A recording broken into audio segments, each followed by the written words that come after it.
សម្រស់នារីរឿងនេះចង់ចែករំលែករឿងពិតមួយរបស់បងប្រុសម៉ៅ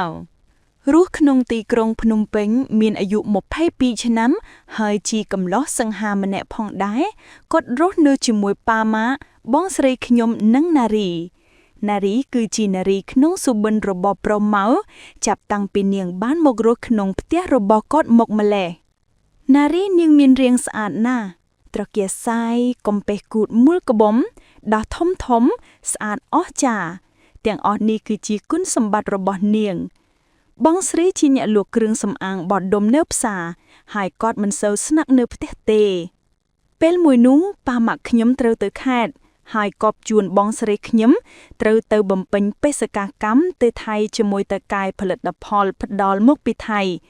វាជាព្រឹកដ៏ស្រស់ត្រកាលមួយហើយខ្ញុំបានរៀបចំទៅសាលារៀនដូចសពដងខ្ញុំបានប្រាប់នារីឲ្យរៀបចំអាហារពេលព្រឹកឲ្យខ្ញុំនាងនិយាយថាចាំបន្តិចសិនអ្នកប្រុសខ្ញុំងូតទឹកមួយផ្លែតរួចខ្ញុំនិយាយថាមិនអីទេប្រមាណ 4-5 នាទីនារីបានហៅខ្ញុំនាងនៅកំងបន្ទប់ទឹកហើយនៅពេលខ្ញុំទៅដល់ទ្វារបន្ទប់ទឹកបិទជិតខ្ញុំបាននិយាយថាមានកៅអីនារីនាងឆ្លើយថាខ្ញុំភ្លេចសម្លៀកបំពាក់នៅក្នុងបន្ទប់បងអាចយកឲ្យខ្ញុំបានទេខ្ញុំតបថាបានហេតុអីមិនបាននោះពេលខ្ញុំទៅដល់ខ្ញុំឃើញមានខោទ្រនាប់ពណ៌ខៀវនិងអាវទ្រនាប់ពណ៌សមមួយដែលដាក់រុំខាងក្នុងសម្លៀកបំពាក់នាងខ្ញុំក៏បានយកទៅឲ្យនារីភ្លាមទេខ្ញុំចង់សង្កេតមើលសិនតែមិនទាន់បានមើលផងនាងបានបើកទ្វារចេញបន្តិចហើយហុចដៃជាសញ្ញាឲ្យខ្ញុំហុចឲ្យនាងរួចទទួលយកសម្លៀកបំពាក់ដោយនិយាយថាអរគុណខ្ញុំលួចមើលឃើញផ្នែកខាងលើរបស់នាងមានសាច់សស្លឹងរលោងស្រិលបន្ទាប់ពីអាហារពេលព្រឹករួចខ្ញុំបានទៅសាលារៀនជាមួយនឹងក្តីរំភើបតិចតួចដោយសារតែបានឃើញរាងកាយផ្នែកខាងលើរបស់នារីសប្បាយចិត្តណាស់ហាលួចមើលដោះគេហេលួចមើលដោះគេអូខ្ញុំមិនអាចរៀនបានយូរទេដូច្នេះខ្ញុំបានត្រឡប់មកផ្ទះវិញខ្ញុំមកដល់ក្នុងបន្ទប់ខ្ញុំពេលនោះខ្ញុំបានចាត់ការឲ្យប្អូនជ្រុំម៉ក់របស់ខ្ញុំដោយប្រោសដៃរហូតបានសម្រេចយ៉ាងស្រំភើបដោយព្រោះខ្ញុំបានស្រមៃថា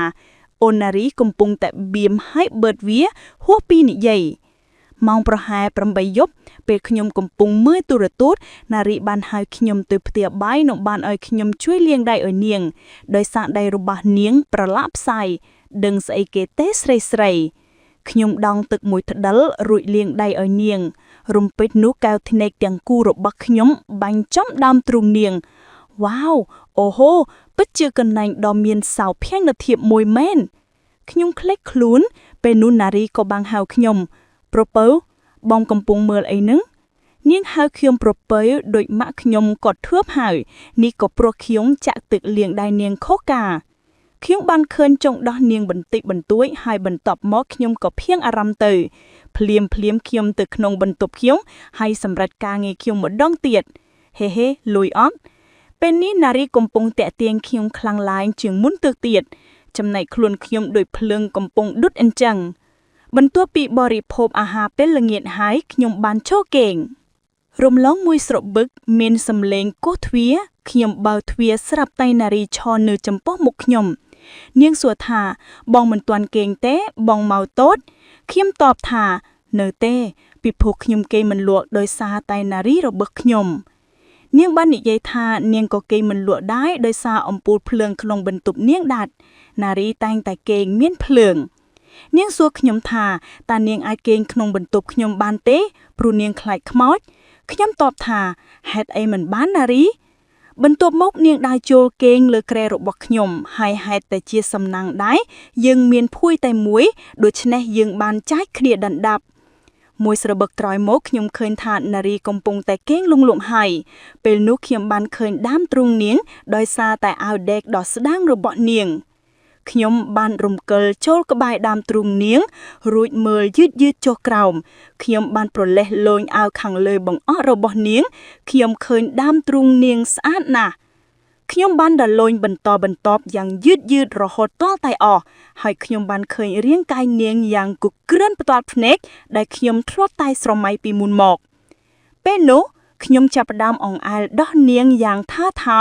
រួចចាប់ផ្ដើមជញ្ជុះក្បាលដោះម្ដងមួយអាហាណារីចាប់ផ្ដើមថ្ងោពេលនោះទើបដឹងថានាងមិនទាន់គេងលក់ប៉ុន្តែខ្ញុំមិនគិតអីទាំងអស់ខ្ញុំបន្តការងាររបស់ខ្ញុំនាងកាន់តែថ្ងោខ្លាំងឡើងជាងមុនទៅទៀតរួចបានបើកភ្នែកខ្ញុំគ្មានពាក្យអ្វីនឹងនិយាយខ្ញុំហាក់មានអារម្មណ៍អៀននាងខ្លាំងនាងសួរខ្ញុំបែបខឹងបងធ្វើអីនឹងខ្ញុំមិនតបអ្វីទាំងអស់ពេលនោះនាងបានផ្លាស់ប្ដូរពីខឹងមកការញញឹមយ៉ាងផ្អែមល្វីងព្រមទាំងនិយាយថា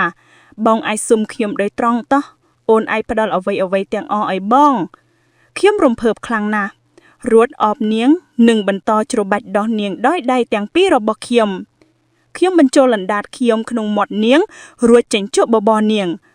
អូហូអាហាណារីបងស្រឡាញ់អូនណារីខ្ញុំប្រើភាសាដើម្បីដាស់អារម្មណ៍នាងខ្ញុំបានរំកិលអណ្ដាតចុះក្រោមរហូតដល់ចុងដោះនាងរួចចាប់ផ្ដើមមមឹមដិនអូហូក្នុងពេលកំពុងធ្វើបែបនេះដៃរបស់ខ្ញុំបានលួចទៅដល់រូងលាងនាគដែលជន់ជោដោយទឹករួចខ្ញុំធ្វើចលនាដោយមេរៀមកណ្ដាលរបស់ខ្ញុំអាហាវាពាពេញដោយទឹករំលាយណាអូនរំពេចនោះនាងក្រោកឈររួចដើរចេញក្រៃខ្ញុំខំតៃច្រឡំតាមពិតនាងដើរទៅរកស្រោមកាន់មកពេលនាងត្រឡប់មកវិញនាងដោះខោអាវរួមទាំងខោទ្រនាប់ផងអស់រលីងអូហាខ្ញុំដូចភ្លើងកំពុងដុតឲ្យអីលីយើងត្រូវប្រើវាកុំឲ្យមានបញ្ហានាងកាន់ស្រោមពេលនិយាយនាងដាក់នៅក្បែរហើយចាប់នាគរាជរបស់ខ្ញុំហើយញញឹមបបងធំវែងហើយខ្មៅទៀតក្បាលធំណាស់បងនារីនិយាយស្របពេលនោះនាងក៏បៀមវាយ៉ាងទំនងនាងស្រាវណាស់ប្រដាប់ធំនេះតែខ្ញុំស្រាវចង់ចេញហើយក៏និយាយឥឡូវដល់ពេលខ្ញុំម្ដងហើយខ្ញុំចាប់នាងដាក់លើកំរាលខ្ញុំសម្លឹងស្បែកដល់ស្រទន់រលោងរបស់នាងហើយលិតរន់ផ្សិតអាហាឆ្ងាញ់ណាស់លំដាប់របស់ខ្ញុំកំពុងរំកិលឡើងលើលិតចុងដោះនាងហើយមួយស្របឹកមកខ្ញុំឈប់លិតរួចបង្អស់លំដាប់ទៅក្បាលពោះនាងសាជាថ្មីអូហាអូវ៉ាវខ្ញុំបង្អស់រហូតដល់ឡោងរូងនាគរបស់នាងអូហូជើងនាងកន្ធេកាន់តែធំហើយទាំងភ្នែកនាងបិទចាំរងការវាយប្រហារពីខ្ញុំវ៉ាវខ្ញុំឯងមើលឃើញរូងនាគរបស់នាងយ៉ាងជ្រប់ខ្ញុំយកលណ្ដាត់លិតអូសទៅវិញទៅមកពេញរិនស្នាមប្រេះរបស់ណារីវាពិតជាឆ្ងាញ់ណាស់ឆ្ងាញ់ជាងរុនផ្សិតទៅទៀតអានាងកំពុងថ្ងោអើយពេលនេះដាក់មកវាមកបងដាក់ប្រុសខ្មៅក្បាលធំរបស់បងមកអូនចង់ណាស់លឹបថែមទៀតអូនចង់តែចាប់បងញាត់ចូលទៅក្នុងបោះអូនឥឡូវនេះទេដាក់បោះបងចូលមក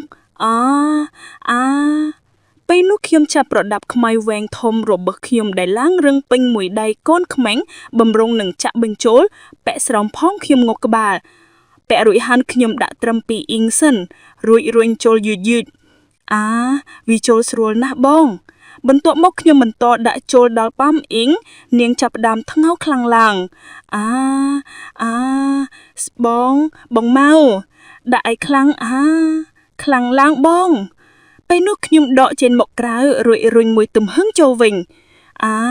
ផែនដីក្រឡាប់អាយពេលនេះបងបុកខ្លាំងមកស្រួលណាស់បងអាចរមកណាញ់អ៊ីងរបស់ខ្ញុំលិចកប់ទៅក្នុងរូងនាគរបស់ណារីហើយខ្ញុំចាប់ផ្ដើមវាសម្រុកខ្លាំងឡើងពេញទំហឹងរុកដកនាគរីក្បាលធំខ្មៅណាញ់អ៊ីងចេញណាញ់អ៊ីងចូលណាញ់អ៊ីងខ្ញុំដូចជានៅលើឋានសួគ៌អញ្ចឹងពេលនេះនាងសុំនៅពីលើខ្ញុំម្ដងនាងក្រឡែងពីលើខ្ញុំពេញទំហឹងនារីសាប់រែងចំកេកយ៉ាងជំនាញប្រហែល4នាទីរួចក៏ចុះឲ្យខ្ញុំចាត់ការវិញ